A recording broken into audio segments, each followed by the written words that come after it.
Hello, everyone, and welcome back to Sane Minds. I have a couple of topics that I'd like to speak about tonight. The first one is Abdul D. He's an Afghan that has admitted to stabbing Mia V. They don't give out their last names, apparently. And that was his ex-girlfriend. She's 15 years old. Now, he says that he was 15 at the time of the incident, which was in December of last year. But he has had an examination that the prosecutors ordered. And they said that based on a few different factors like dental and all of that, that he is more likely to be between the ages of 17 and 20. Now, he has been charged as a minor and only been given 8.5 years for the violent murder of Mia. She was stabbed 7 times outside of a shop in Germany, and this was a premeditated act. It wasn't like she just broke up with him and he had a kitchen knife in his back pocket and stabbed her. This was something that he thought about. This was something that went on for a number of weeks, and the family had actually went to police to talk about his violent threats and other things that he had said towards her. And look what happened.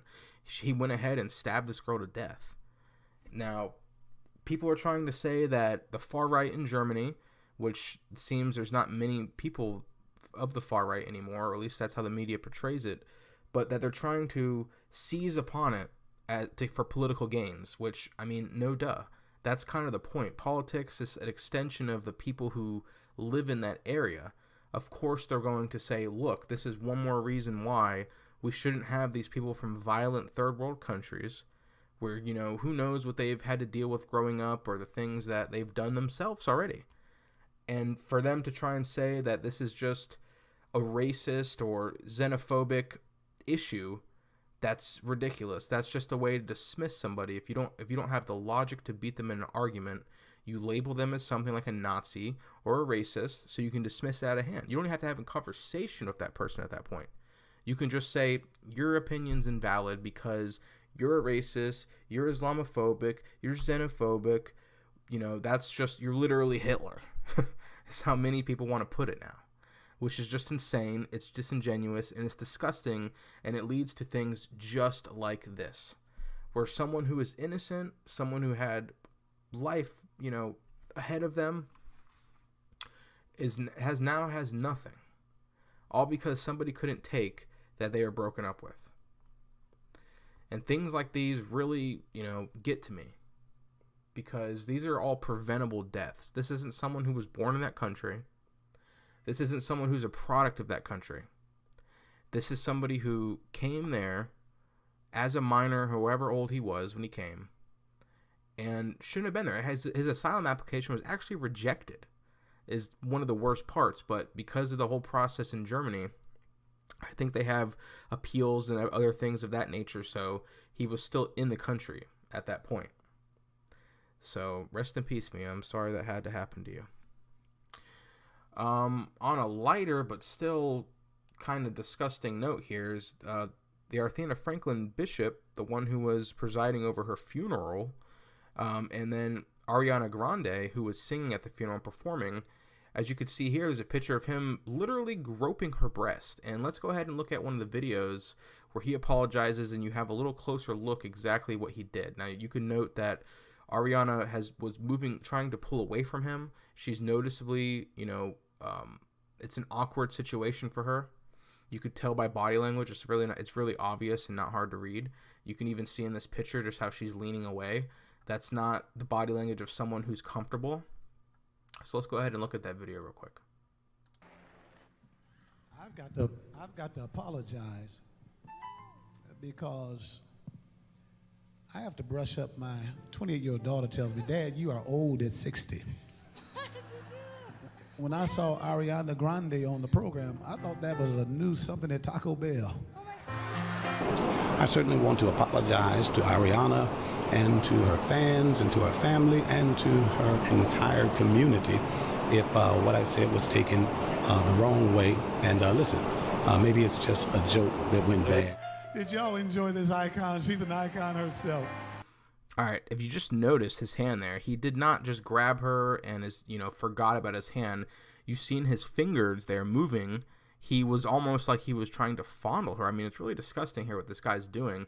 Nobody holds someone like that. I mean, you might put your arm around someone's shoulder, maybe a little lower, not towards their butt, obviously, but higher than that, just to hold them, at your side, which is already kind of weird anyway. I mean, why is this guy holding this lady here? It's a fully grown woman when she's already, for a funeral, she's already scantily clad, which I don't blame her at all in this situation. Even if she was naked, that's not an invitation to someone's body. And for him to literally, I mean, you could see he's making an indent on her breast. I mean, it's really disgusting what this guy's doing in front of so many people here. And for him to be that bold, I mean, you have to wonder, what else does he do in his life? What else goes on behind closed doors that this guy feels powerful enough and bold enough to do this? This isn't somebody who has a slip of the hand.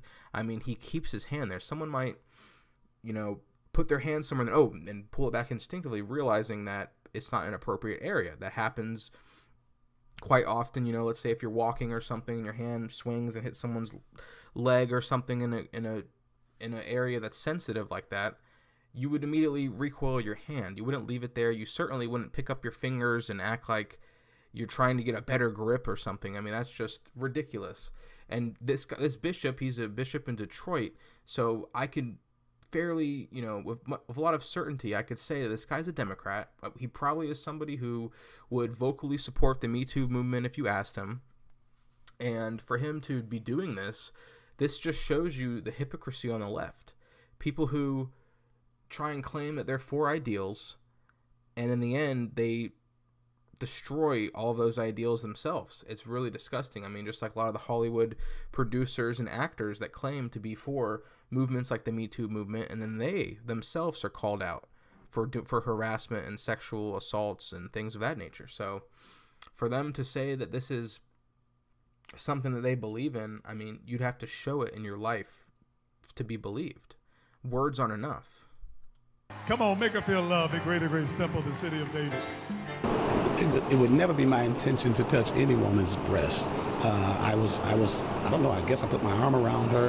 I hugged all the female artists and the male artists, everybody that was up. I shook their hands and hugged them, and that's what we're all about in the church, about love. And again, maybe I crossed the border, or maybe I was too friendly or familiar, but again, I apologize. I'll get that little piece of dandruff. Yeah, so there you have it, folks. It's just one of those situations where there's hypocrisy. Of course he's going to apologize now that people have called him out about it. I mean, he should have noticed just by how she's twisting and pulling away from him that she didn't like it, especially not to have her breast pushed in and smashed down. I mean, this guy really went to town on it, honestly. That's beyond. I mean, when I first heard about it, I thought, maybe his hand was just resting kind of near it or something. Like, no, he's full on gripping it. That's disgusting that this guy would do this. I mean, Ariana Grande, she's a very attractive woman, but to do something like that to somebody who clearly doesn't want it, and then on stage and at a funeral of all places, that just really shows low class and a disgusting mindset. So I feel sorry for people who go to this church. I'm a Christian myself, but this is no one that I would love to have as my pastor. So with that, I'd like to just say, if you like the content that you hear and would like to hear more, please like and subscribe. It helps a small channel like mine. And as always, everybody, I appreciate it.